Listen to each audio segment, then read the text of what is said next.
안녕하세요. 참 세상에 기상천외한 일이 많다는 것은 아주 잘 알았는데, 저에게도 이런 일이 벌어질 줄은 꿈에도 몰랐네요. 저는 대학생 때부터 사귀던 남자친구가 있었습니다. 대학교에 들어가서 설레는 마음으로 학교를 다니고 있을 때, 같은 과 선배님이, 얘들아, 너네 미팅 한번 해보지 않을래? 대학 왔으면 미팅도 해보고 그러는 거지. 안 그래? 바로 저는 저 미팅 할래요. 헐, 완전 궁금해요. 그 미팅을 가서 남자친구를 만나게 되었어요.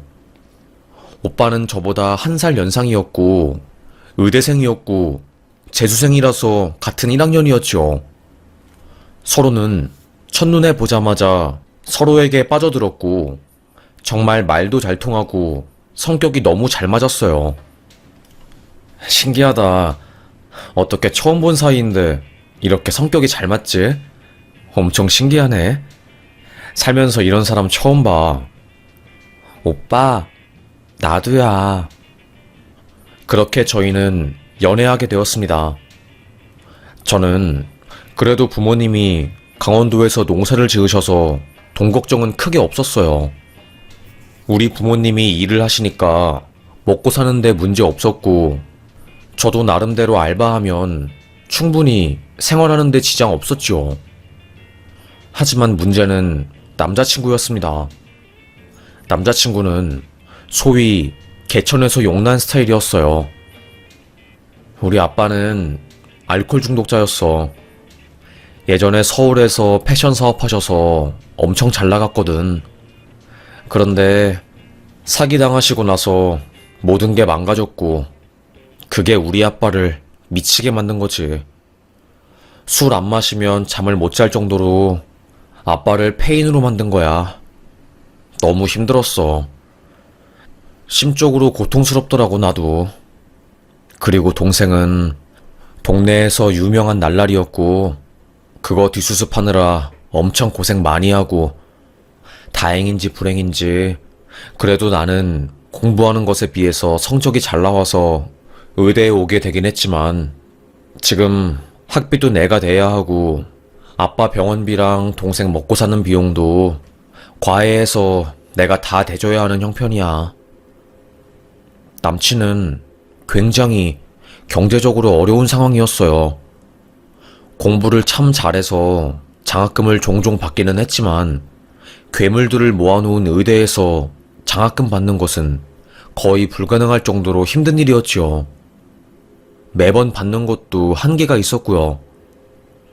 하지만 저는 그런 오빠가 좋았고, 계속 사귀고 싶었고, 정말로 사랑했기 때문에 그 사람이 돈 때문에 학업을 중단하거나 힘들지 않았으면 했습니다. 그래서 저는 정말 최선을 다해서 도와줬어요. 오빠, 아무래도 오빠가 힘드니까 내가 데이트 비용 같은 것도 내 선에서 낼 수 있는 것은 최대한 내고 오빠 잘 챙겨줄게. 나는 오빠가 경제적으로 힘들지 않았으면 좋겠어. 그게 내가 원하는 유일한 거야. 어쨌든 나는 아빠한테 용돈 받으니까 그걸로 생활하면 되고, 내가 버는 알바비는 오빠한테 투자할게. 미나야, 너무 고마워. 그리고 미안해. 그때부터 저는 의대생 남자친구를 뒷바라지했던 것 같아요. 실습이나 시험 공부로 쫄쫄 굶으면서 도서관에서 하루 종일 공부하는 오빠를 생각하면 마음이 아파서 집에서 온갖 반찬들을 다 해가지고 도서관 앞에 찾아갔죠. 비나야, 안 그래도 공부하느라 너무 허기지고 힘들었는데 이렇게 맛있는 것도 주고 진짜 고맙다, 정말로. 와, 오빠, 내가 오빠 얼마나 많이 사랑하는지 알겠지? 나 진짜로 오빠가 너무 좋아. 내가 의사 되면 너랑 무조건 결혼해서 진짜로 호강시켜줄 거야. 그러니까 나 의사 되어서 전문의 따고 개원할 때까지만 좀만 기다려주라. 정말로 힘들겠지만 내가 너 고생한 거 그대로 갚아줄게. 아니, 2배로 갚아줄 자신 있으니까 내 곁에서 떨어지지 말고 꼭 붙어서 있어. 당연하지. 나는 뭐 바라고 오빠한테 이렇게 잘해주는 거 아니야. 그냥 오빠가 너무 좋고 나한테 무한한 사랑을 주니까 그거에 대한 보답인 거지. 그러니까 뭐 주고받고 갚고 이런 생각하지 말고 부담 없이 받아. 저의 이런 지극정성한 사랑을 보고 오빠 친구들은 야, 미나 같은 여자 없다. 어떤 여자가 이렇게 지극하게 남자친구를 생기냐. 너는 진짜로 미나 씨한테 최선을 다해야 해. 절대로 바람 피우지 마라. 야, 무슨 바람 이야기야. 말도 안 되는 소리 하고 있어, 진짜로. 나는 내 인생의 첫 여자이자 마지막 여자는 미나야. 무슨 소리인지 알지? 미나랑 결혼할 거고 가정도 꾸릴 거야. 대학에서 저희 둘은 공공연한 유명한 커플이었어요. 사람들이 다 알 정도였지요. 그러다가 오빠가 본과를 끝내고 레지던트 생활을 하면서 결혼 이야기가 나왔어요. 미나야, 오빠가 말했지? 레지던트 끝나고 전문의 자격증 따면 무조건 너랑 결혼할 거라고. 딱 2년만 더 기다려줘. 진짜 바로 전문의 자격증 따고 페이닥터 한 다음에 돈 좀 모아서 개원하면 미나 너 돈방석에 앉게 해줄게. 에이, 말만 들어도 좋긴 한데 나 그런 거 보고 오빠한테 잘해준 거 아니니까 너무 그러진 말고. 나 신경 쓰지 말고 공부 열심히 하셔. 알겠어, 우리 미나. 사귄 지 7년이 넘었는데도 불구하고 저희 둘은 사랑을 약속했어요. 그리고 중간에 오빠가 교통사고 나서 한 달 정도 병실에 누워있을 때도 제가 다 간호해주고 정말로 화장실 가서 똥도 닦아주고, 이런 말하기 뭐하지만 뭐 신생아 키우는 사람처럼 최선을 다했거든요. 그래서 저희 둘 사이는 다른 사람들이 끼어들 수 없는 그런 끈끈한 무언가가 있었습니다. 저도 당연히 오빠랑 결혼할 줄 알았고요. 우리 부모님도 그렇게 알았습니다. 그런데 사랑은 변하더라고요. 저는 몰랐습니다. 정말로 몰랐어요. 전문의 자격증을 따고 시험을 끝내서 페이닥터를 준비하는 남자친구가 갑자기 연락두절이 된 거예요. 오빠, 왜 연락 안 받아? 무슨 일 있는 거 아니지? 전화도 안 받고 문자도 답 없고 왜 그러는 건데? 3일째였어요. 연락이 끊긴 게요. 그런데 며칠 뒤 갑자기 미나야, 미안하다. 다른 남자 만나라. 생각해봤는데 너랑 나랑은 여기서 끝내는 게 맞는 것 같아. 충격이었습니다. 저희 둘은 거의 10년을 사귀었거든요. 예과, 본과, 레지던트, 전문의 과정까지 그 모든 순간을 함께한 저희였어요. 그런데 갑자기 이렇게 문자로 이별 통보를 받고 차단당하니까 어안이 벙벙하더라고요. 저랑 오빠는 결혼 이야기를 진지하게 이야기하고 서울에서 살 집 때문에 우리 아빠가 감사동사 짓는 땅을 담보로 대출받는 것도 알아보고, 저도 신혼부부 대출 같은 거 알아보느라 은행 다니고 난리도 아니었거든요. 거의 식장만 잡으면 되는 그런 상황이었습니다. 어떻게 보면 결별이 아니라 파혼 통보를 받게 된 거였어요. 너무 황당해서 저는 오빠 친구들에게 연락했습니다. 오빠 친구 중에 2명은 우리도 어떻게 된 일인지 모르겠어. 준석이가 갑자기 연락이 두절돼서 무슨 일 있나 싶네. 같은 병원에서 전문의 과정할 때는 그래도 연락 자주 하고 그랬는데 준석이가 전문의 자격증 따고 나서 대학병원 나가고 나서는 우리도 연락이 잘 안 돼. 왜? 무슨 일 있어? 아니, 갑자기 파원 통보를 하니까 너무 당황해서 만나서 이야기하고 싶은데 연락을 안 받으니까 오빠들한테 이렇게 연락한 거지. 일단 알겠어. 고마워. 그때 남자친구와 함께 인턴 생활을 했던 동기 언니한테서 연락이 왔어요. 비나야, 어떻게 된 일이야? 너 준석이랑 헤어졌어? 아니, 준석이 페이스북 들어가니까 청첩장 올라왔는데? 뭐라고요, 언니? 그게 무슨 소리예요? 난 당연히 너랑 준석이가 결혼하는 건 줄 알았는데 그게 아니라서 엄청 놀랐어.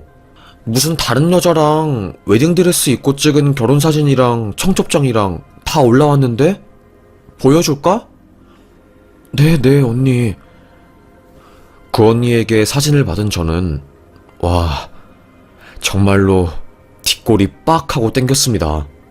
남자친구는 저랑 만나고 있을 때 양다리를 걸치고 있었던 거였어요. 저랑 10주년에 병원 일로 바쁘다고 하면서 못 만났으면서 그날 그 여자랑 웨딩드레스 촬영을 간 거였어요. 그리고 부모님 준다고 면세점에서 산 가방이랑 선물들도 알고 보니까 그 여자한테 출장 갔다 온다고 거짓말 치고 선물을 준 거더라고요. 그리고 출장은 개뿔. 저랑 제주도로 여행 간 거였어요. 사람이 배신을 당하면 말이 안 나오고 언어를 까먹은 것처럼 아무런 생각이 안 들더라고요.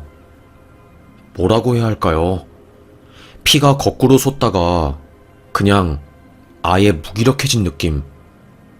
너무나도 충격이 큰 저는 손이 발발발 떨리면서 거의 1시간 동안 아무것도 못하고 죽은 사람처럼 침대에 가만히 누워 있었습니다. 알고 보니 남친은 저를 만나면서 2년 전부터 다른 여자를 만났던 거였어요. 그런데 더 웃긴 것은 청첩장 속에 있는 여자 얼굴이 너무나도 익숙한 거였습니다. 이상할 정도로 익숙했어요. 이상하다. 이 여자를 어디서 봤더라? 너무 얼굴이 익숙한데? 곰곰이 생각을 하다가 갑자기 딱 머릿속에서 스쳐 지나가는 이름이 있는 겁니다. 아, 헐, 대박. 와, 용세진이었어? 용세진? 소름 끼치네, 진짜. 어떻게 이럴 수가 있지? 고등학교 때 같은 반이었던 애였어요. 얼굴이 이쁘장하긴 한데 여름방학에 성형수술을 해서 엄청 이뻐졌고 그때 거짓말을 하다가 애들한테 들켜서 자퇴를 했거든요. 용세진은 우리 엄마가 의사에다가 아빠는 검사야. 그래서 나 저번에 쉐라톤 호텔에서 밥도 먹고 거기 지배인이 인사 왔잖아. 이런 식으로 허풍을 떨어서 애들은 걔가 진짜로 잘 사는 애인 줄 알았어요. 그런데 어떤 애가 용세진의 허풍을 이상하게 생각해서 뒤를 밟아보니까 잘 사는 집안 애가 아니라 부모님도 없고 아예 고아 출신이라서 중학교 때까지 시설에 살다가 고등학생이 되어서는 시설에서 나와서 혼자서 오피스텔에 살던 애였던 겁니다. 그래서 오피스텔 비용도 불건전한 방법으로 벌어서 돈을 충당하고 있었던 거였고요. 그래서 그 사실이 전교생들 사이에서 소문이 나자 자퇴를 했고 그 이후로 제 기억에서 잊힌 애였어요. 그 이후에도 성형을 더한 것인지 묘하게 달라 보이는 얼굴 때문에 제가 눈치를 못 챘던 거였습니다. 그런데 제가 알기로는 용세진은 가난한 아이이고 고아인데 어쩌다가 재벌집에 잘 사는 여자로 위장을 해서 제 남자친구인 의사랑 결혼을 한 건지 알 수가 없었어요. 저는 그때부터 뒤를 캤지요. 동창들한테 말하니까 헐, 너 몰랐구나 미나야. 한 3년 전인가? 용세진이 동창회 나와서 애들 사이 쑥대밭으로 만든 거 몰랐지? 그거 되게 유명한 사건인데? 알고 보니까 용세진이 동창회에 나와서 엄청 성공한 투자자인 척을 했던 거였어요. 애들은 이미 용세진이 한 번 거짓말을 했던 적이 있었기 때문에 믿지 않았지만 외제차를 타고 고급 아파트에 입주를 하고 돈도 펑펑 쓰고 하는 모습을 보고 조금씩 믿게 된 거고, 그때부터 돈을 투자한다고 자기 돈도 불려달라고 애들이 맡겼다고 하더라고요. 그런데 용세진은 그 돈을 들고 튄 거였고, 결국에 잡혀서 법정에 서긴 했지만 집행유예로 풀려났다고 하더라고요. 와, 소름이 끼쳤습니다. 저는 용세진과 제 전 남자친구 모두에게 복수를 해야겠다고 마음을 먹었어요. 절대로 이대로 넘어가서는 안 되겠다는 생각이 든 거였습니다. 그래서 그날 남친의 결혼식 날만을 기다렸어요. 용세진에게 사기당한 동창들에게 이 사실을 말하니까, 우와, 걔가 결혼을 한다고? 재벌인 척 거짓말 치고 의사랑? 미치고 환장할 노릇이다. 걔한테 사기당한 애들 지금 난리 났어. 찾아간다고. 야, 우리도 도울게. 너 복수하는 거. 세상에 참 이런 일이 다 있구나. 두 얼굴 가면 쓰고 사는 애들은 결혼도 거짓말로 하는구나. 친구들은 용세진과 제 전남친한테 복수한다는 마음으로 모였어요. 그렇게 대망의 그들의 결혼식 날이 오게 되었습니다. 저는 결혼식장 근처에서 잠복했지요. 그리고 식장 안에 있는 화장실에 들어가서 전화하는 척을 했어요. 너 그거 들었어? 여기 이준석 신랑, 걔 여자친구랑 10년 사귀는 동안에 거짓말 치고 다른 여자 만나서 지금 이렇게 결혼하는 거잖아. 자기 의사 됐다고 현모양처 여자친구 버리고 홀라당 다른 여자한테 간 거래. 그런데 더 대박인 거는 뭔지 알아? 오늘 결혼식 치르는 그 여자 전부 다 가짜래. 내가 듣기로는 식장에 온 부모님도 알바에다가 고려대 나왔다는 것도 거짓말이고 뭐 하나 진실이 없다는데? 남편은 모르고 있나 봐. 이런 식으로 다른 사람이랑 전화통화하는 척하면서 그날 식장에 온 사람들에게 소문을 냈습니다. 사람들이 다 빠져나가길 기다리다가 화장실을 나온 저는 웅성거리는 식장의 분위기를 눈치챘어요. 그걸 딱 본 순간 내 뜻대로 잘 돼가는 것 같은데? 멀리서 남친을 보니까 아주 한박 웃음에 죄책감이라고는 하나도 없는 것처럼 행동을 하더라고요. 더 열받았습니다. 내가 정말 내 젊은 날을 너한테 다 투자했는데 돌아오는 것은 나에 대한 배신뿐이구나. 내가 미쳤지.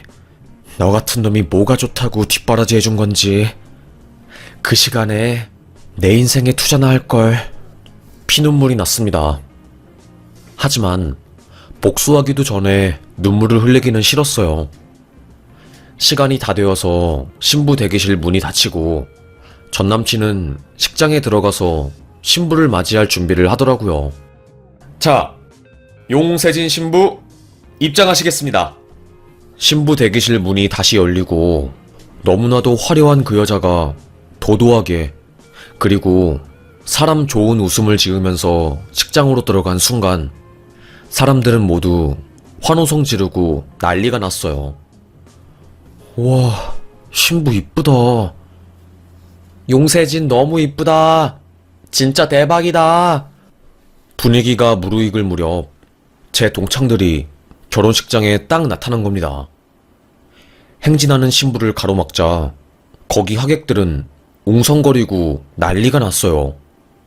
뭐야? 지금 이벤트 하는 건가?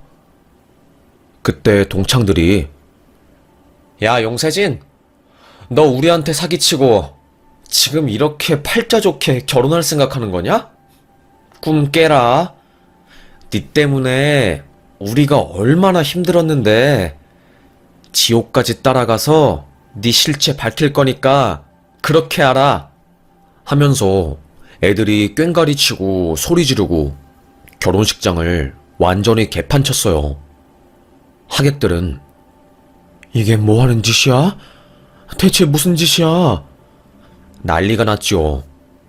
마이크를 잡은 동창이 용세진, 이 신부가 어떤 여자인지 알면 여러분도 아마 깜짝 놀라실 겁니다. 시대의 사기꾼 용세진.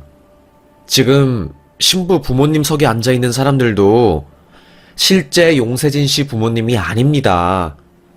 전부 다 알바이고요. 신랑분도 여자 보는 눈이 참 없으시네요. 신부와 신랑에 대한 폭로를 하자 하객들은 기이한 광경을 보는 듯한 눈빛으로 흥미진진하게 상황을 지켜보더라고요. 그때 신부는 아니에요. 다 오해입니다. 사법부에서도 제 죄가 크지 않아서 집행유예 선고한 사건이고요.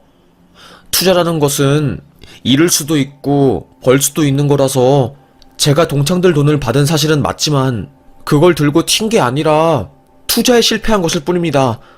사람을 사기꾼으로 매도하지 마세요. 오해야, 오해. 그때 동창들이 용세진이 위조한 학력 위조서, 부모님 알바 고용글 등등 입증될 만한 문서들을 신랑한테 건네줬어요. 제 전남친은 대체 이게 뭐냐고, 무슨 일이냐고 하면서 믿지 못했지요. 거의 5분 만에 아수라장이 된 식장은 그야말로 전쟁통이 따로 없었습니다. 한이 맺힌 동창들은 분을 풀다가 참지 못하고 용세진의 머리채를 잡고 드레스가 푹 찢어지고 용세진 팬티랑 속옷이 훤히 드러나고 장난이 아니었어요. 웨딩드레스는 거의 걸레짝이 되었고요. 그때 제가 나타나서 전남친의 뺨을 찰싹 때렸습니다. 내가 모를 것 같았냐? 나랑 결혼 준비하면서 다른 여자랑 결혼해? 아이고, 꼴 좋다. 10년 사귄 여자친구한테 만나서 결별 통보도 아니고 문자 하나 딱 보내놓고 다른 여자랑 결혼하니까 속이 편하디? 너 인생 그렇게 살면 안 돼. 이것 봐. 지금 너 천벌 받았잖아. 너도 어지간히 속물이다. 재벌집 여자한테 장가가고 싶어서 오래 사귄 여자친구 버렸더니 알고 보니 신부가 사기꾼이었네? 너 진짜로 내가 말하는 건데 인생 그따구로 살지 마. 저는 온 힘을 다해서 따귀를 빡 때렸어요. 전남친은 아니 지금 이건 뭐냐? 너 일부러 내 결혼식 망치려고 준비한 거야? 와, 당연하지. 이런 것도 예상 못했어? 너무 순진하고 순수하네. 인생이 만만하니? 다른 사람 눈에 눈물 나게 했으면 네 눈에는 피눈물 나야 하는 걸 각오해야 하는 거야. 고작 그것도 각오하지 않았으면서 나한테 그렇게 못되게 군 거냐? 저는 단순히 결혼식을 깽판친 걸로 만족이 되지 않았어요. 그래서 가지고 있던 쪽가위로 전남친 양복을 푹 찢고 머리채 잡고 빙빙 돌리고 거의 뭐 사람을 개판내놨습니다. 결혼식 직원들이 와서 저랑 동창들을 말리고 하객들을 내쫓고 신랑이랑 신부를 데리고 가서야 상황은 정리가 되었어요. 난리도 아니었죠. 이미 화장실에서 저의 이야기를 들은 사람들은 진작에 눈치를 챈 상황이었고 아예 아무것도 몰랐던 사람들은 혀를 끌끌 차면서 별의별 일이 다 있다고 하며 다들 집으로 갔습니다. 나중에 들어보니까 실제로 용세진의 거짓말, 학력부터 시작해서 직장, 직업, 재력, 부모님 등등 모든 게 거짓말이라는 것을 알게 된 전남친은 그 여자랑 파혼을 했다고 하더라고요. 그렇게 저는 복수 아닌 복수를 하게 되었지만 사실 남는 것은 하나도 없었어요. 복수를 하는 것도 저를 파괴하는 일이더라고요. 뭐 마음에 응어리 같은 게 없어져서 다행이긴 하지만 순간순간 울컥울컥 올라오는 그 배신감이라는 감정은 어쩔 수 없더라고요. 심리 상담을 받기 시작하면서 조금씩 좋아졌고, 저도 학교를 졸업하고 나서 임용고시에 합격해서 제가 먹고 살 길 찾고 다시 연애를 시작하면서 그날의 기억이 점점 줄어들었습니다. 그날 이후로 동창들이랑 잘 연락하지 못했어요. 연락하면 아픈 기억이 떠오르니까요. 각자 다들 복수를 하고 일상생활로 들어가서 평화롭게 잘 살았습니다. 용세진과 전남친에 대한 근황은 모른 채로요. 사실 알고 싶지도 않고 궁금하지도 않았어요. 안 보는 게 약, 모르는 게 약이란 것을 저는 알았으니까요. 그러다가 좋은 사람 만나서 결혼하고 저는 아이도 낳고 행복하게 잘 살았어요. 시간이 지나서 그날의 기억이 거의 10년 전 기억이 되었고요. 그렇게 기억 저편에 묻어두고 살던 중에 저를 깜짝 놀라게 한 사건이 생긴 거였습니다. 제가 아이를 데리고 친정집에 갔다가 아이들은 남편이 다시 서울로 데려가고 저는 강원도에 남아서 아픈 아빠를 조금 더 간병하고 있었어요. 오랜만에 대학을 다닌 고향으로 내려오니까 싱숭생숭하기도 하고 또 옛날 추억도 생각이 나서 동네를 한 바퀴 돌았어요. 그런데 제가 다닌 대학교 앞에 무슨 아주 행색이 허름하고 거지 같은 사람이 보이는 겁니다. 뭐야, 무슨 학교 앞에 거지가 있어? 학생들 무섭게. 여기 경비원은 관리를 안 하나? 아이 키우는 입장에서 신원도 확실하지 않은 남자 거렁뱅이가 앞에서 옷도 제대로 안 입고 누워있는 걸 보니까 꽤나 걱정이 되더라고요. 대학 입구에 있는 경비한테 저 사람은 누군데 왜 대학 앞에서 저렇게 구걸하고 저런 옷 입고 누워서 자고 있는 거예요? 원래 외부인이 학교 앞에서 저러고 있으면 잡지 않아요? 아이고, 말도 마요. 몇 년 전부터 여기 앞에 죽치고 앉아서 의대생 애들한테 시비 털고 돈 뜯고 우리가 말려도 소용없어요. 한 번은 경찰 불러가지고 내쫓았는데 그때 알고 보니까 여기 학교 의대 출신이라고 하더라고요. 네? 아니, 의대생이 왜 여기서 이러고 있대요? 의사 일 안 한대요? 신기하네 진짜. 이야기 들어보니까 결혼하려고 하다가 파혼하고 서울 압구정에 병원 크게 차렸는데 그게 쫄딱 망하고 빚더미에 오르면서 엄청 힘들었나 봐요. 안 좋은 일이 한꺼번에 오니까 술 마시고 알코올 중독되고 뇌 손상되고 뇌출혈까지 터지면서 언어장애가 오니까 환자분들을 못 받고 맨날 밖에서 나돌다가 자기 인생이 가장 빛났던 시절인 학창시절이 그리워서 대학 앞에서 자리를 잡았나 봐요. 이 학교 출신이라고 하니까 우리는 더 이상 손대지도 못하고 불편한 게 한두 개가 아니에요. 에휴, 어쩌다가 엘리트 출신인 의대생이 저렇게 된 것인지 안타깝고 불쌍하죠 뭐. 그런데 그때 그 거지 얼굴을 자세히 본 순간 저는 깜짝 놀랐습니다. 이준석이었어요. 그러니까 그놈은 10년 동안 저랑 연애를 하고 결혼 준비하다가 저 몰래 다른 여자랑 결혼하려다가 저한테 참교육당한 전남친이었던 거였죠. 그 일이 있고 저는 결혼도 하고 아이도 낳고 서울에서 바쁘게 사느라 기억 한켠에만 있었던 사건이 되었는데 그놈이 이렇게 인생이 구렁텅이로 빠진 것을 보니까 너무나도 놀랍고 깜짝 놀랐습니다. 자세히 가서 보니까 얼굴은 완전히 상해 보였고 말도 제대로 못하더라고요. 저는 가까이 가서 너 나 기억나니? 나야. 미나, 미나라고. 제 목소리를 들은 그놈은 고개를 들어 저를 쳐다보더니 엄청 수치스럽고 부끄러운 눈을 하면서 고개를 휙 돌리더라고요. 그리고서는 모른 척을 하면서 누구신데요? 모르는 사람입니다. 라고 말하고 도망가더라고요. 불쌍했습니다. 예전에는 그놈을 죽여버리고 싶고 미워하는 마음이 너무 커서 어쩔 줄 몰랐는데 그놈 인생이 망해버리고 폐인이 되어서 의사 노릇도 못하는 것을 보니까 분노가 치밀고 죽여버리고 싶고 뭐 그런 분한 감정들은 사라지고 그렇게 망가진 모습을 보니까 측은지심에 짠했습니다.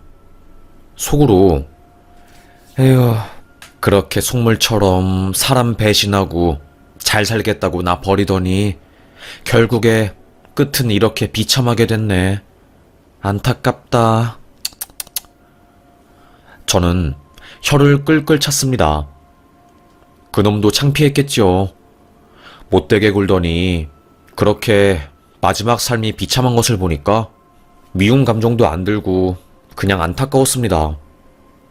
이미 저는 세월이 흘러서 그놈이 저에게 한 짓을 다 용서한 거였죠.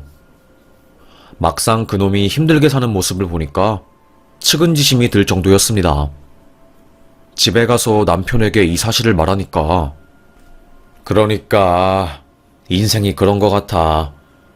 못된 놈들이 더 잘 사는 것 같은데 나중에 보니까 그렇지도 않더라고. 성격 안 좋고 못된 놈들은 결국 나중에 다 돌려받게 돼 있더라.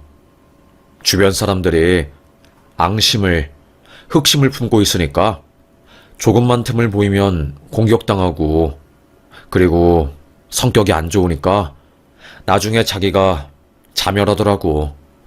당신도 잘했어. 분노나 미워하는 감정을 가지고 살면 내 마음만 힘들더라고. 당신이 이긴 거야. 지금 이렇게 아이 낳고 잘 살고 있잖아. 지금 행복한 사람이 최고인 거야. 과거에 잘 나가고 돈 잘 버는 거 그거 다 필요 없더라. 남편의 말이 맞았습니다. 맞아. 당신 말이 맞는 것 같아. 나는 분노를 가슴에 품고 살 수 없는 사람 같아. 과거에는 그렇게 힘들고 죽고 싶고 어떻게 복수할까 생각했는데 시간이 지나서 내 마음이 넓어지니까 다 그냥 그러려니 하게 되네. 솔직히 그놈이랑 파혼하게 되었으니까 당신처럼 좋은 남자를 만나서 이쁜 아이도 낳고 행복하게 사는 거지. 나는 그렇게 생각해. 그때는 10년 동안 사귄 날 배신한 그놈 때문에 살도 10kg 넘게 빠지고 몰골이 완전히 해골이었는데 웃기게도 시간이 해결을 해주네. 참 신기하다. 저는 그렇게 이번 일을 통해서 정말 많은 것을 깨달았습니다.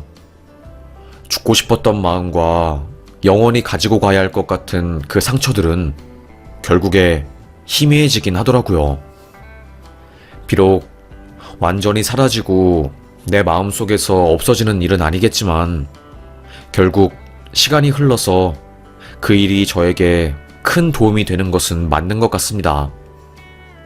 상처가 난 자리는 더욱더 딱딱해지고 강한 보호막이 생기는 것 같아서요. 상처를 통해서 저는 성장했다고 생각을 하고 그 상처를 통해서 사람 보는 눈을 기를 수 있게 되었고 더 큰 피해를 막을 수 있었던 것 같습니다. 그래서 저는 오늘 이 이야기를 적어보게 되었어요. 비록 저의 이야기라서 제가 이 사연을 보내면 누가 저를 알아보고 연락을 할 수도 있지만 저는 그것보다 더 중요한 게 저랑 비슷한 처지에 있는 사람들에게 저처럼 잊을 수 없는 상처를 가진 사람에게 도움이 되고 싶었어요. 그리고 확신할 수 있는 것은 나쁜 짓을 벌이는 사람들은 결국에 자기들이 자기 무덤을 파는 일을 하는 거라고 생각합니다. 나쁜 사람에게 나쁜 짓을 당했다고 해서 우리도 그렇게 해서는 안 된다고 생각해요. 똑같은 사람은 최소한 되지 말아야죠. 제 전 남자친구도 결국에 저를 배신하고 다른 여자랑 결혼하려고 하다가 자기의 의사 인생마저 나락으로 가게 되었고, 제 고등학교 동창이자 남자친구의 두 번째 여자친구인 그 여자도 결혼식장에서 자기 실체를 다 들키고 평생 전국을 떠돌면서 사는 떠돌이 인생이 되었으니까요. 그들은 원래부터 악한 마음을 가지고 있고, 내가 굳이 나서서 그들에게 복수하고 파멸할 때까지 나의 마음을 고통스럽게까지 하면서 분노할 필요는 없는 것 같습니다. 생각보다 마음속에 분노를 가지고 사는 것은 쉬운 일이 아니더라고요. 저에게도 참 힘들었습니다. 그래도 시간이 흘러서 많은 것들을 제가 깨닫게 되었고, 10년이라는 세월이 흐르긴 했지만 그 세월이 절대로 헛된 세월이 아니었기에 지금은 행복하고 그저 감사할 뿐입니다. 인간이 살면서 타인에게 상처를 안 받는 일은 없을 수가 없으니, 상처를 받고도 그 상처와 함께 같이 잘 공생하고 행복하게 살아갈 수 있는 방법을 배우는 것이 가장 좋은 일인 것 같습니다. 저도 그렇게 하기 위해서 정말 많은 노력을 했고, 여러분도 그렇게 했으면 하는 바람에서 이렇게 글을 쓰게 되었습니다. 삶이라는 게 쉬운 게 아니고 기본적으로 고통스러운 거라고 생각을 하면 기분이 좀 나아지더라고요. 여러분도 기운 내시길 바라면서 저는 사연 여기서 마무리하겠습니다. 요즘 경기가 안 좋아서 먹고 사는 게 더 팍팍한데, 여러분도 부정적으로만 생각하지 말고 하루하루 행복한 생각들, 긍정적인 생각들 하시면서 사시길 바라겠습니다. 어차피 뭐 행복하려고 사는 인생이잖아요. 저는 적어도 그렇게 믿습니다. 내가 행복해야지 내 주변 사람들도 행복해지고, 그렇기에 내 자신을 가장 1순위로 챙겨야 한다고 생각합니다. 힘드시겠지만 오늘부터 우리 자신을 위해서 살아가자고요.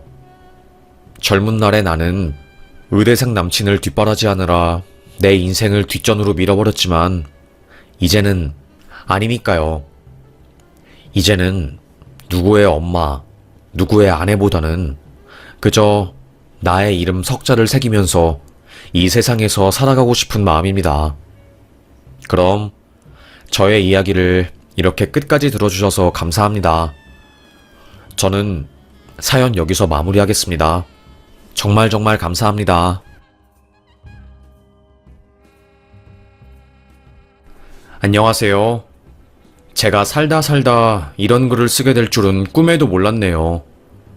저는 딸 2명을 키우고 있는 아이 아빠입니다. 하지만 저는 아내가 없어요. 왜냐하면 아내는 집을 나갔거든요. 거의 10여 년 전으로 돌아가야 할 거예요. 그 이야기를 하려면요. 아내와 저는 20살에 만났습니다. 불같은 사랑을 하고 서로에게 빠져서 결혼에 꼴이 나게 되었어요. 네, 물론 혼전 임신이었죠.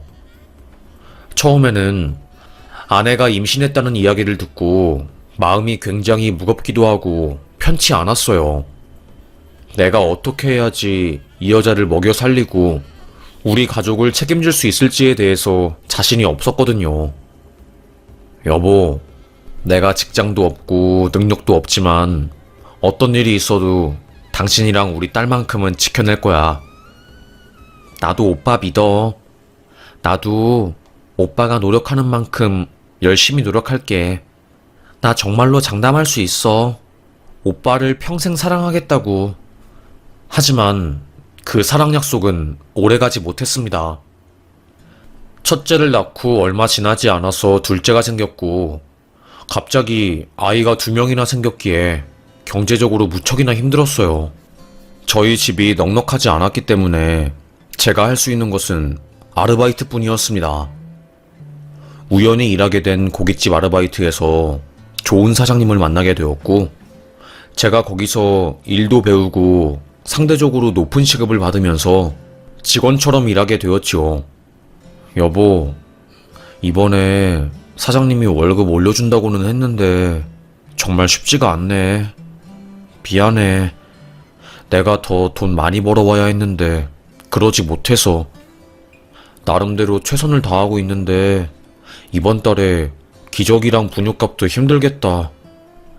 일단 대리운전이라도 해서 어떻게든 아이 분유값은 마련해 줄게. 알겠어, 오빠.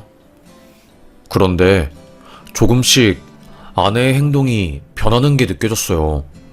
어디서 난지 모르겠는 비싸 보이는 옷들, 그리고 저에게 생활비를 안 받아도 아이들 기저귀나 분유를 턱턱 사오고, 저는 아내가 저 몰래 일하는 줄로만 알고 있었습니다. 하지만 아이가 3살이 되었을 때 저는 알게 되었지요. 아내가 저 몰래 남자를 만나고 있었다는 것을요. 아내가 유부녀인 것을 안 그 남자는 아내에게 경제적 지원을 해준 거였어요. 당신 왜 나 몰래 남자 만나? 내가 모를 것 같아? 애가 지금 3살인데 왜 불륜을 저질러? 내가 말했잖아. 조금만 더 기다리면 내가 성공해서 잘해주겠다고. 어떻게 나를 배신할 수 있어?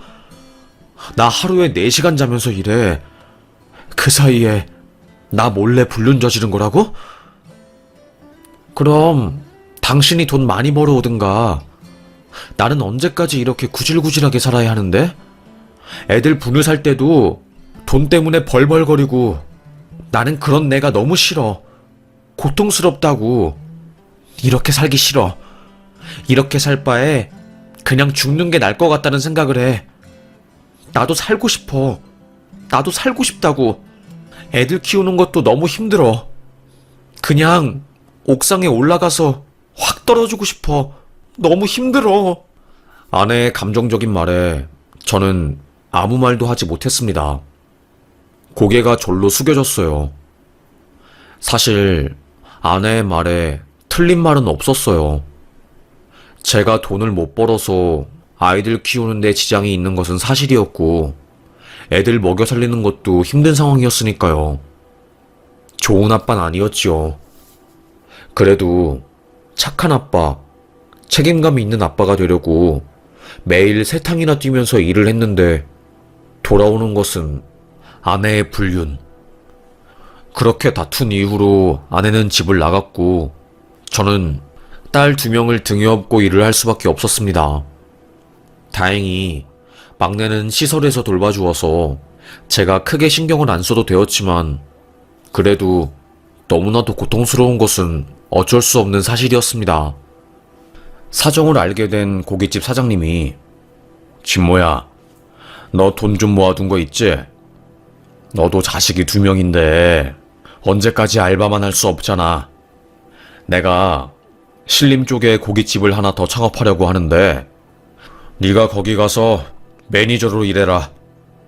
그리고 시간 지나서 네가 지분 투자하면 같이 운영하는 걸로 그렇게 하자. 정말이에요? 정말이죠? 감사합니다. 정말 감사합니다. 사장님이 제안한 것은 정말로 파격적이었어요. 저는 신림역에 새로 오픈한 고깃집에 가서 최선을 다해서 일했습니다. 손님들이 최대한 맛있는 고기를 드시게 하기 위해서 고기 굽는 법도 엄청 노력하고, 고깃집에 올라가는 반찬들도 제가 다 연구했습니다. 생마늘 간 것에다가 꿀이랑 매실 섞어서 누린내 잡는 양념장으로 쓰기도 하고, 깻잎이랑 청양고추랑 베트남 향신료 살짝 넣어가지고 입맛을 돋게 할 수 있는 쌈장 같은 것도 만들었지요. 그곳에서 거의 한 5년 넘게 일했을 때 사장님께서 몸이 안 좋아지셨고, 그때 저에게 인수를 제안했어요. 너는 나랑 일한 지도 오래되었고, 그래서 너에게 인수를 해주면 내가 걱정이 없을 것 같다. 사장님의 배려 덕분에 저는 권리금이랑 보증금 정도만 내고 가게를 전부 인수받게 되었습니다. 거의 로또와도 같았어요. 딸 2 키우기에 상황이 더 나아진 것이었죠. 그렇게 딸내미들은 그래도 건강하게 잘 크게 되었고, 저도 한시름 놓을 수 있었어요. 애들이 어느 정도 자라니까 심적으로 힘들고 공허하더라고요. 참, 자식 키우는 게 쉬운 일이 아니구나. 영원히 내 품에 있을 것 같은 애들도 이제는 훌쩍 커서 내 품을 떠나버리고, 뭐 때문에 이렇게 열심히 진땀을 뺀지 모르겠네. 솔직히 말해서 이제는 좀 외롭다. 아니, 더 솔직히 말해서 고독하다. 저는 중년 남자의 고독함에 빠져서 매일을 허우적거렸어요. 먹지도 않은 술을 입에 대고 입맛도 뚝 떨어져서 살도 엄청 빠졌지요. 그때 저희 가게에서 저랑 오랫동안 일한 알바생이 그러더라고요. 사장님, 연애 한번 해보세요. 사모님이랑 헤어진 지도 오래고 애들도 전부 다 커서 따로 살고 있으니까 이제는 연애 시작해도 되지 않을까요? 에이, 내 주제에 무슨 연애야. 말도 안 되지. 누가 나를 좋아하겠어. 애 2명 딸린 남자에다가 이제는 나이도 많은데.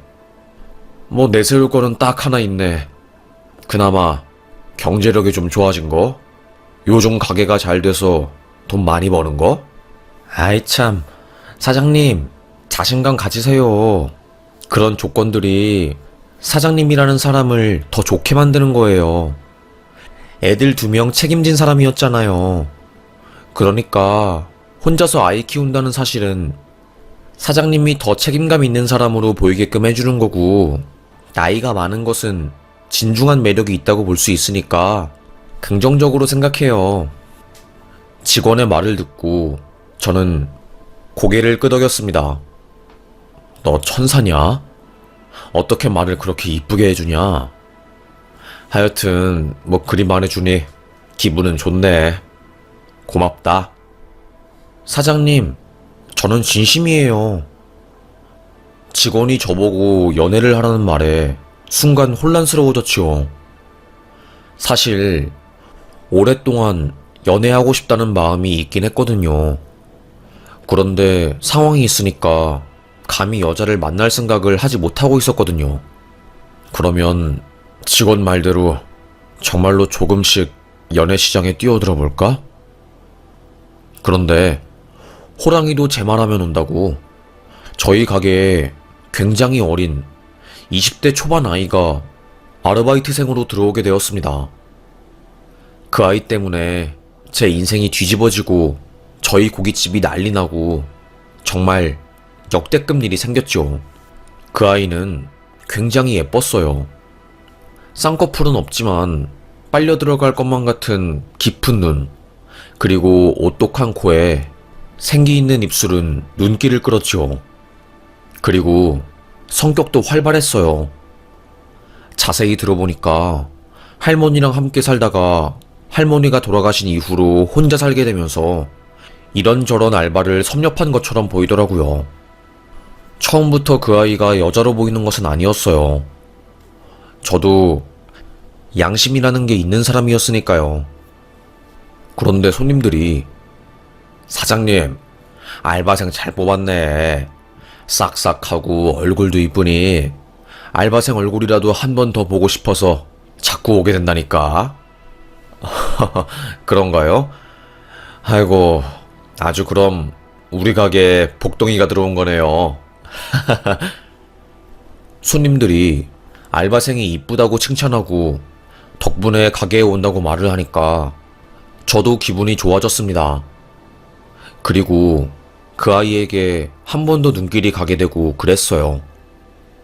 그러다가 저희 가게 직원들과 회식을 할 때 제가 그 아이와 결정적으로 감정을 나누게 된 일이 생겼어요. 술에 취한 그 알바생은 사장님, 멋있어요. 뭔가 다른 나이 많은 사람들이랑은 달라 보이는 그런 게 있어요. 아이고, 우리 알바생이 또 사장님 비행기 태우네. 진짠데? 진심인데요? 그렇게 술을 마시다가 애들이 다 취하고 저는 하나둘씩 택시에 태워서 집에 보냈어요. 그런데 마지막으로 그 여자 알바생을 데려다 주려고 하는데 갑자기 저에게 사장님은 저 어때요? 어? 그냥 어여쁜 알바생이지. 갑자기 왜? 저는 사장님이 남자로 느껴지는데 술 마셔서 이렇게 말하는 거 아니에요. 오랫동안 고민했어요. 손님들이랑 트러블 있을 때 제 편 들어주고 저 지켜주시고 그리고 열심히 일하시는 그 모습이 뭔가 저에게 큰 매력으로 다가왔나 봐요.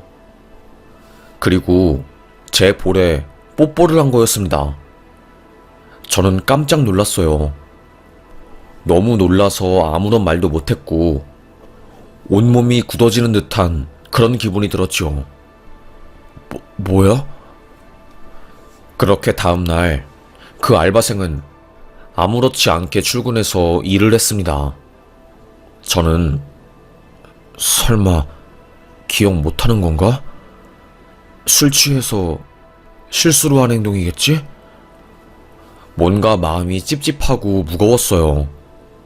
어떻게 해야 할지 잘 모르겠는 그런 상황이었는데 그날 저녁에 사장님 생각해 보셨어요? 뭘 생각해봐? 제가 어제 고백했잖아요. 그 알바생은 어젯밤 자기가 말한 것들을 다 기억하고 있었던 겁니다. 순간 저는 패닉이 왔었죠. 너 정말로 그거 진심이야? 괜찮겠어? 대체 내가 왜 좋은 거야? 그냥 나는 애 딸린 유부남의 고깃집 사장, 그 이상, 그 이하도 아닌데. 그래서 좋다고요. 그러니까 좋다고요. 그 아이의 당돌한 고백에 저는 어떻게 할 줄을 몰라 했습니다. 엄청 당황했던 것 같아요. 그러다가 그 아이가 먼저 저에게 입맞춤을 하게 되었고 저도 이성의 끈을 놓으면서 그때부터 연애를 시작하게 되었어요. 저를 있는 그대로 바라봐주는 그녀. 나이도 어린데 생각은 성숙하고 저라는 사람을 이해해주니까 너무나도 행복하더라고요. 이게 정말로 사랑받는 기분이구나. 이런 기분이구나.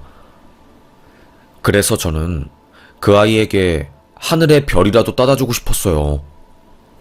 제가 해줄 수 있는 모든 것들은 다 해주고 싶다는 생각이 강하게 들었지요.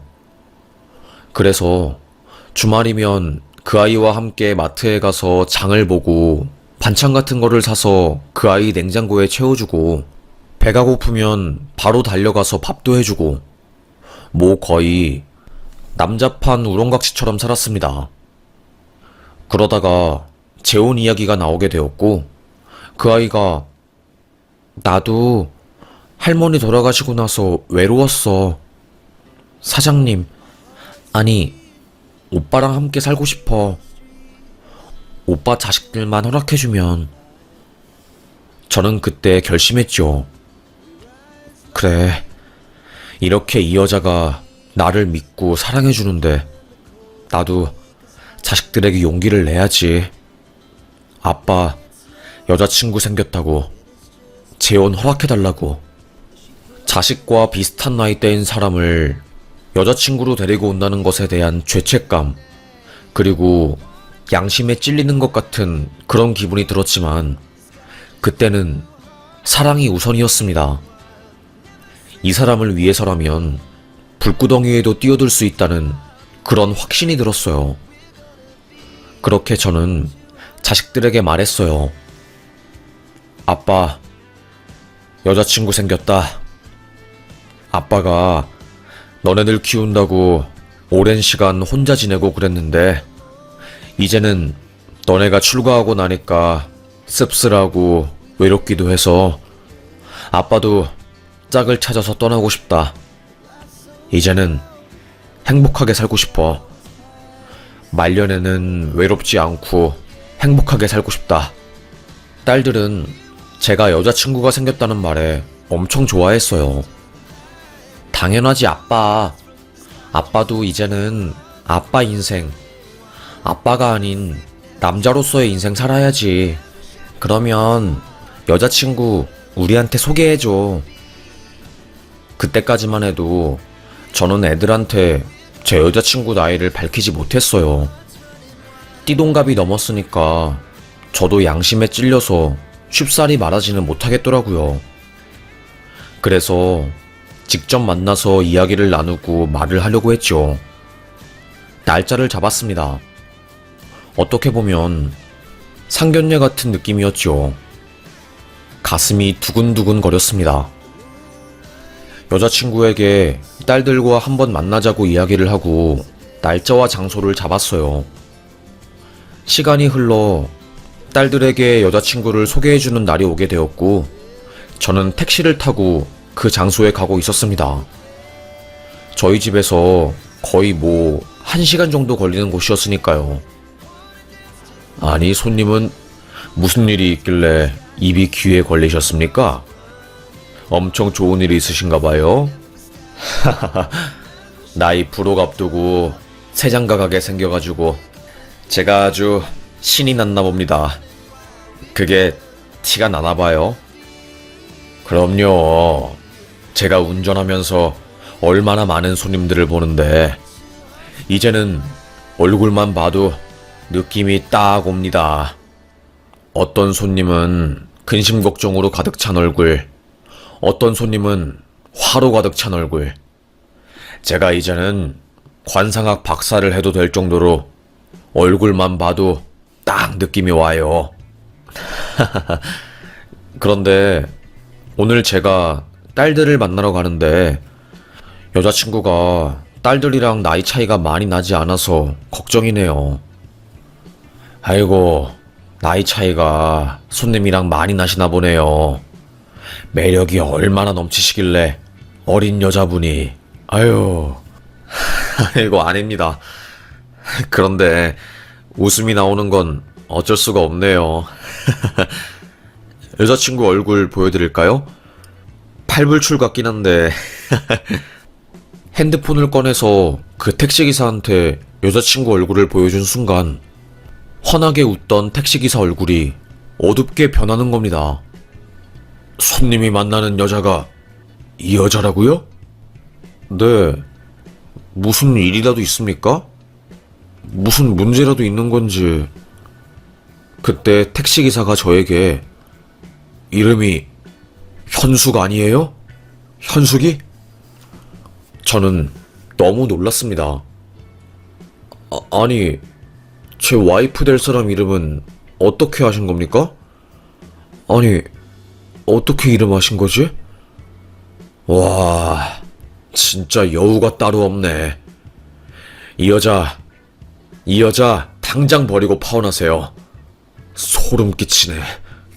갑자기 택시기사는 그 말을 하더니 도로 한가운데에서 차를 끼익 돌리더니 갓길에 주차를 하고서는 저에게 이 여자 때문에 내 딸 인생이 파탄났어요. 행복하게 결혼생활 하던 내 딸 인생이 개판나고 사위랑 이혼하고 우리 집도 한동안 눈물바다였다고. 저는 이게 어찌된 일인지 알 수가 없었어요. 갑자기 무슨 말을 하는 것인지, 왜 그런 소리를 하는 것인지 영문을 몰랐지요. 아니, 자세히 좀 말해주세요.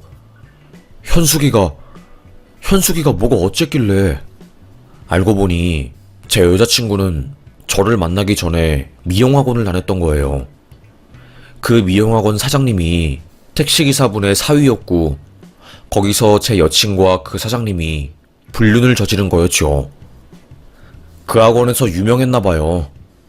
유부남들이나 나이 많은 사람들이랑 사귀어서 금전적으로 이득을 보거나 아니면 집안 파탄내는 거에 희열을 느끼는 여자라고요. 그래서 주변 또래 여자들이나 남자들은 그 아이를 상대를 안 해주니까 나이 많고 외로운 사람한테 접근을 해서 유부남 인생을 박살낸 거였어요. 택시기사 따님분이 그 사실을 알고 미용실에 가서 소리 지르고 난리치고 상간녀 소송 걸고 장난 아니었다고 하더라고요. 그 소식을 들은 저도 무척이나 놀랐고요. 이런 일이 있었는지도 몰랐는데 소름이 끼쳤습니다. 그러면서 저에게 이거 제 딸이 상간녀 소송 걸어서 승소해서 받은 판결문이요. 이때 나온 위자료 2천만 원도 내 사위가 대신 내주고 아주 어처구니 없어가지고 내가 화병으로 한의원 가서 약 받아 먹고 난리도 아니었습니다. 이 사실을 알고서도 이 여자랑 결혼할 거요? 근데 저는 그때 무슨 정신인지 그런데 사실 이것도 일방적인 주장 아닙니까? 말씀해 주셔서 감사하지만 상황 자체가 너무 갑작스럽고 뜬금없기도 하고 그래서 여자친구 말도 들어보겠습니다. 일단 말해 주셔서 감사합니다. 저는 택시에 내려서 다른 것을 타겠다고 말한 뒤 한동안 패닉 상태였어요. 하지만 10여 년 만에 저에게 찾아온 사랑이었기에 다른 사람들의 말을 듣고 그 여자를 놓치고 싶지 않았고 그래서 모른 척하고 딸들을 만나러 갔습니다. 한식당에 도착한 제 여자친구를 본 딸들은 놀랐어요. 너무나도 어린 외모, 그리고 자기네들과 나이대가 비슷해 보이니까 당황했죠. 아빠가 오늘 여기 와서 말하려고 했어.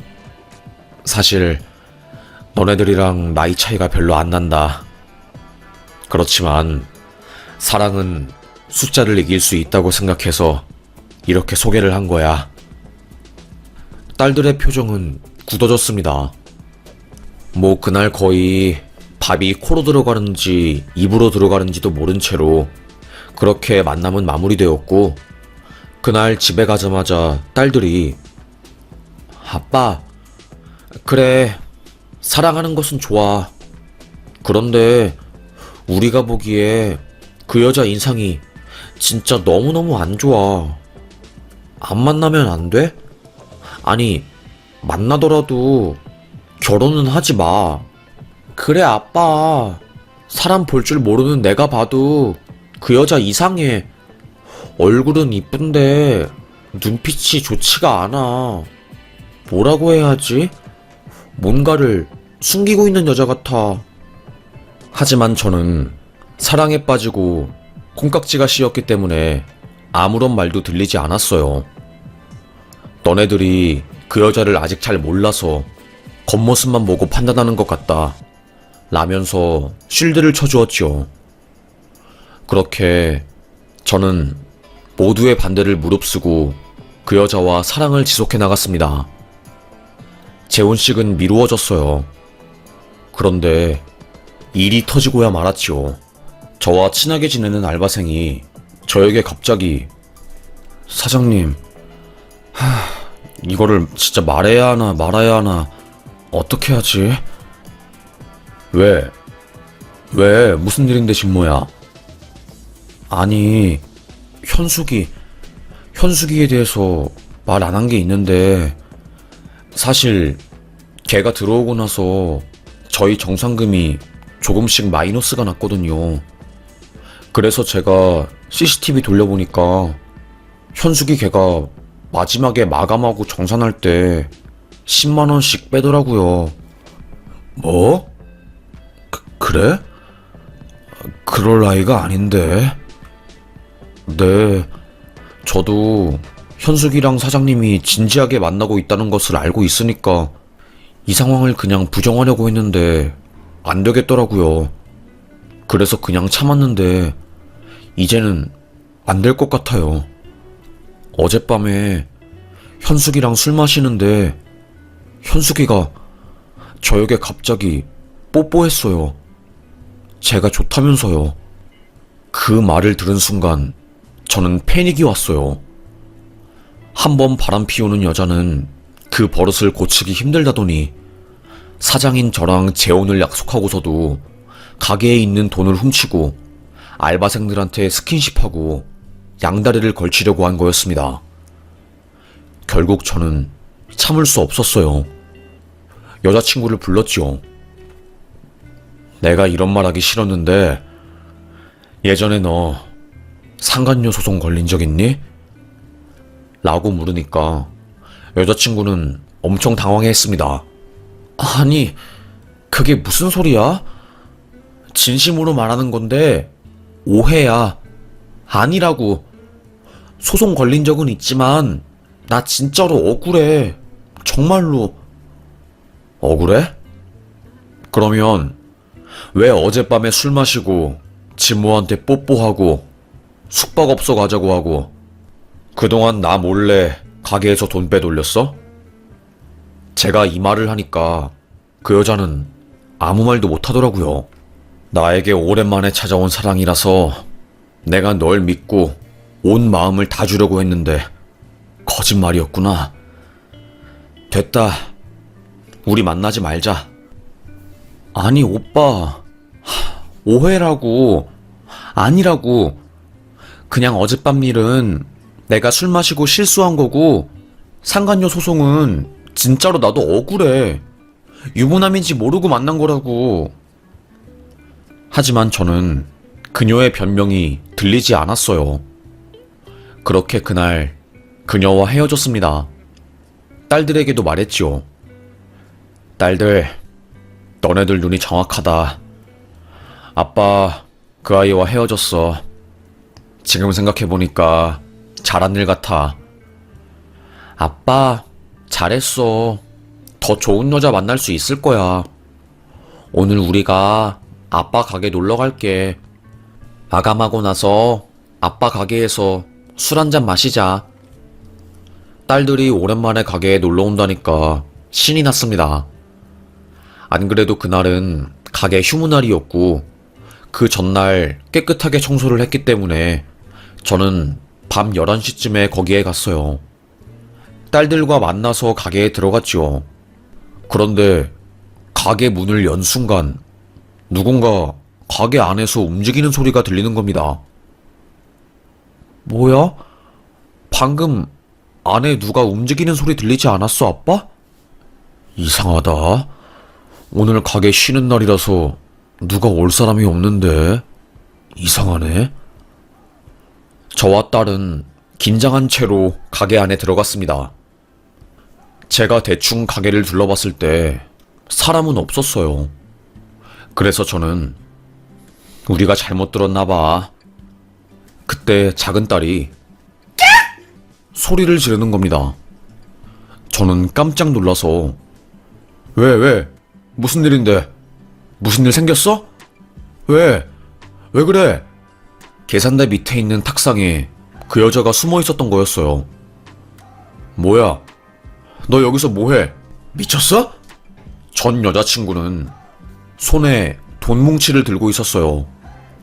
알고 보니까 제가 헤어지자고 선언을 한 이후에 돈이라도 뺏자 싶어서 가게에 몰래 들어와서 포스기를 열고 그 안에 있는 현금을 들고 도망치려고 하다가 저와 제 딸들이 가게에 들어오니까 깜짝 놀라서 그 밑에 숨은 거였습니다. 와, 정말로 어처구니가 없더라고요. 말이 안 나왔습니다. 무슨 이런 일이 있나 싶었어요. 화도 나고 참을 수 없을 것 같은 분노도 치밀어 올랐습니다. 그때 제 딸이 너 미쳤냐? 그렇게 나이도 어린데 늙은 남자 만나려고 하는 마음에서부터 이미 알았다 나는. 너 이제 죽었어 진짜? 한성격하는 제 딸이 그 여자 머리채를 잡고 빙빙 돌렸어요. 막내딸도 네가 뭔데 우리 아빠한테 접근해서 우리 아빠 인생 파탄 내려고 해? 우리 아빠는 딸들이 지켜. 언니와 함께 합심해서 그 여자 머리채를 잡고 진짜 머리가 온통 빠질 것처럼 뜯고 난리를 쳤어요. 저는 애들아 그만해라. 이제 경찰 불러야겠다. 도둑질을 했으니까 벌을 받아야지. 경찰을 불렀고 경찰은 그 여자를 서로 데리고 가서 조사를 했어요. 모든 모습이 CCTV에 찍혔으니 발뺌을 할 수도 없었죠. 진짜 짜증나네. 전 여친은 조사를 받으면서 나지막이 욕을 했습니다. 숨겨진 본성이 나온 거였죠. 놀랍지도 않았어요. 나중에 알고 보니까 전 여자친구는 할머니가 돌아가시고 나서 돈을 벌려고 알바를 하다가 그 전 알바 가게에서 사장님들이랑 그렇고 그런 불건전한 관계를 맺어서 경제적으로 도움을 받았나 봐요. 그러면서 유부남들이랑 바람 피우고 경제적인 지원을 받고 그런 거에 중독이 되어서 저에게도 그런 짓을 한 거였죠. 그렇게 그날 딸들에게 머리채 잡힌 전 여친은 저랑 완전히 끝나게 되었어요. 그리고 나중에 이야기를 들어보니까 저랑 헤어진 이후에도 다른 알바 가게에 들어가서 다른 사장이랑 연애를 하다가 그 사장 아내한테 딱 걸렸다고 하더라고요. 사장님, 그거 들으셨어요? 현숙이 반찬 가게 사장님들이랑 불륜 저지르다가 거기 사모님한테 딱 걸려가지고 알몸으로 머리에 김치찌개 뒤집어 쓰고 진짜로 난리도 아니었어요. 사람들 다 쳐다보고 망신 제대로 당했다니까요. 그 사모님 성격이 장난 아니어서 사람 잘못 건든 거죠. 그래? 나야 잘 됐네. 손에 피 한 방울 안 묻히고 복수하게 된 거니까. 세상에. 그렇게 순수하고 순박한 얼굴을 가지고 어떻게 그런 더러운 짓을 하고 다니니? 진모야, 네 덕분에 내가 살았다. 아니에요. 저 말고도 택시기사 아저씨가 말해줬다면서요. 아유, 진짜 현숙이 그 애는 나이도 어린데 왜 그렇게 막장 인생을 살려고 하는 건지 이해가 안 돼요. 좀 착하게 살면 좋을 텐데. 저도 공감하는 바였습니다. 그렇게 전 여자친구는 저랑 헤어진 이후에도 불륜을 저질러서 소송당하고 위자료 내고 그런 막장 인생을 살게 되었다고 하더라고요. 아빠, 외로워도 사람 가려서 사귀어야 해. 아빠는 순수하고 착해 보여서 이상한 여자들이 들러붙을 가능성이 많아. 아이고, 우리 딸들이 아빠보다 더 현명하네. 미안해, 딸들. 괜히 아빠 때문에 걱정하고. 미안하다, 정말로 아빠가. 할 말이 없네. 너무 미안해서. 아니야. 아빠, 우리 걱정은 하지 마. 그렇게 전 한동안 딸들에게 미안하고 그래서 일에만 전념했어요. 그래, 내 주제에 무슨 재혼이야. 그냥 팔자대로 살아야지. 괜히 팔자에 안 맞게 살려고 하다 큰 코 다쳤네. 에이 참.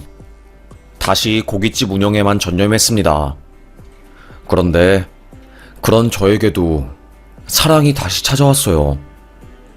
저랑 비슷한 상황에 있는 나이 차이가 많이 나지 않는 그런 사람이었고 심란한 마음에 절을 다니다가 알게 되었어요.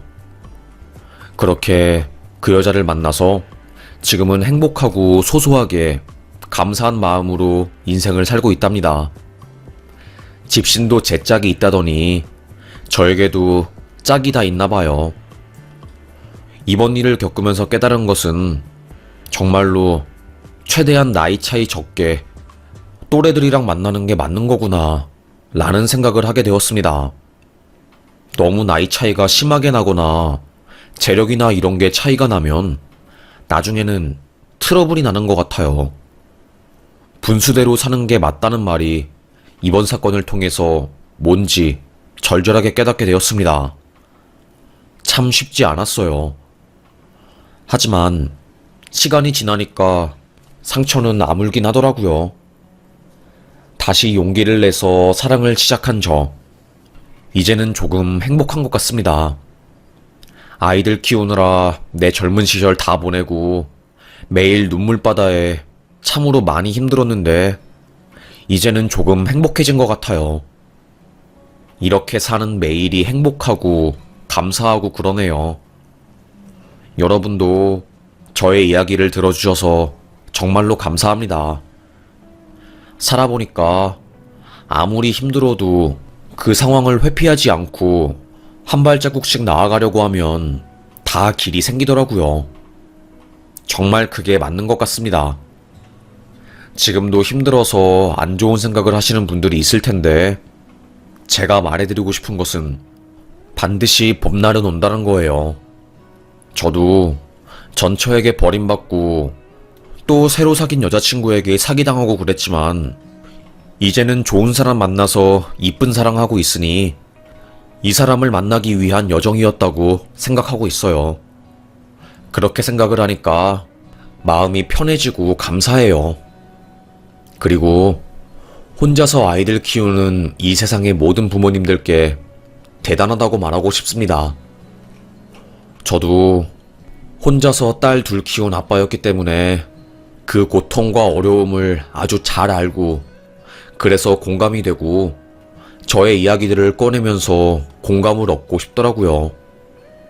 그래서 많이 노력했네요. 제 이야기를 하면 제가 누군지 알아보는 분들이 있으시겠지만 모른 척하고 넘어가 주세요. 창피하니까요.